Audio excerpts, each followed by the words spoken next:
Hello friend, welcome back to my channel. आज अक्टूबर की 20 तारीख है और आज का ये वीडियो जरबेरा के प्लांट के रूट डिवीजन को लेकर है।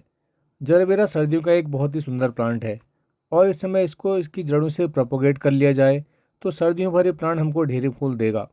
इस प्लांट को मैंने 2 साल पहले ख़रीदा था और उस समय इस पर बस एक सिंगल ब्रांच ही थी। अभी इसके बेस से कई पौधे निकल कर आए हैं। इस समय मौसम में हल्की सी ठंडक आना भी शुरू हो गई है और इसमें जरबेरा की जड़ों की ट्रिमिंग करके उससे नए पौधे बनाने के लिए भी परफेक्ट टाइम है। अभी इस प्लांट के बेस से लगभग 4 पौधे निकल आए हैं।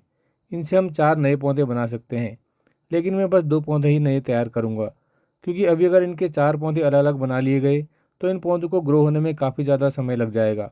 मैं 2 अच्छे बूसी पौधे तैयार करूँगा, जिससे कि वो 1 या 2 महीने में ही फूल देना शुरू कर देंगे। सबसे पहले प्लांट को उसके गमले से बाहर निकालते हैं, क्योंकि मुझे लगता है कि लंबे समय तक एक ही गमले में रहने से प्लांट रूट बाउंड हो गया होगा।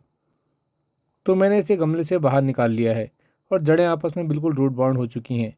इस तरह की जड़ें मिट्टी से न्यूट्रिएंट्स को भी एब्जॉर्ब नहीं कर पाती और फिर प्लांट पर फूल नहीं आते। तो फ्रेंड, अगर आपके जरबेरा के प्लांट पर भी फूल नहीं आ रहे हों तो एक बार उसे गमले से बाहर निकाल कर उसकी मिट्टी में नई खाद मिलाकर दोबारा प्लांट को ग्रो कीजिए, क्योंकि 1 या 2 साल में गमले में लगे पौधे रूट बाउंड हो ही जाते हैं और फिर ऐसे पौधों में फूल नहीं आते।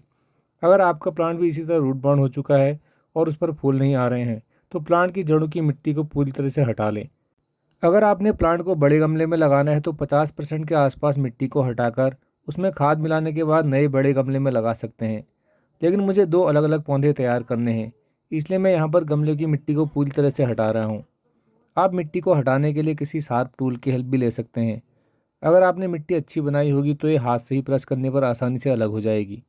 एक बात का और ध्यान रखें कि जब भी आप इस काम को करें तो मिट्टी पूरी तरह सूखी होनी चाहिए।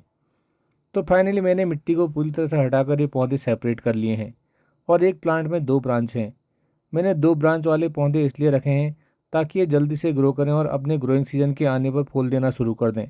आप चाहें तो हर पौधे को अलग अलग करके ग्रो कर सकते हैं, लेकिन उस कंडीशन में पौधों की ग्रोथ कुछ स्लो रहती है और वो फिर देरी से फ्लावरिंग करते हैं। मैंने हल्की सी इनकी जड़ों की ट्रिमिंग भी की है ताकि मैं इनको नए गमले में नई मिट्टी में जब भी ग्रो करूं तो इनकी जड़ों की भी नई ग्रोथ स्टार्ट हो। जड़ों की ग्रोथ से पौधे तेज़ी से बढ़ते हैं। इसके नए सॉइल मिक्स के लिए मैंने कुछ गार्डन सॉइल ली है और इसमें सबसे पहले मैं ये फंजीसाइड पाउडर को मिला रहा हूँ। फंजीसाइड पाउडर मिलाना इसलिए भी ज़रूरी है क्योंकि हमने प्लांट की जड़ों की भी ट्रिमिंग की है और कट वाले पार्ट से किसी भी तरह के इन्फेक्शन को रोकने के लिए ये फंजीसाइड पाउडर मिलाना ज़रूरी है। इसके बाद मैंने बायोजाइम फर्टिलाइज़र लिया है। ये एक तरह का ऑर्गेनिक फर्टिलाइज़र रहता है जिसमें पौधों की ग्रोथ और फ्लावरिंग के लिए ज़रूरी सभी न्यूट्रिएंट्स होते हैं और इसका असर भी पौधों में लंबे समय के लिए होता है। ये मैंने 20 ग्राम के आसपास लिया है। और फाइनली ये वर्मी कंपोस्ट है।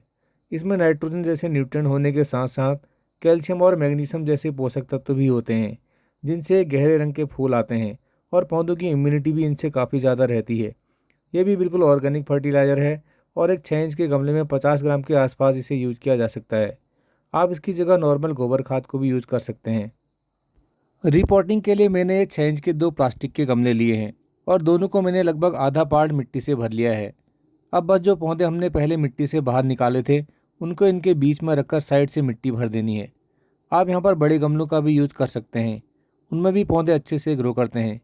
लेकिन ज़्यादा बड़े गमलों में भी ज़्यादा पानी इकट्ठा होने के कारण कभी कभी जरबेरा के पौधे ख़राब हो जाते हैं, इसलिए मैं ज़्यादातर छोटे गमलों का ही यूज करता हूँ। तो फाइनली मेरे ये दोनों पौधे नई मिट्टी में नई खाद के साथ लग गए हैं और अब पानी देने से पहले मैं मिट्टी में एक सॉल्ट को मिला रहा हूँ।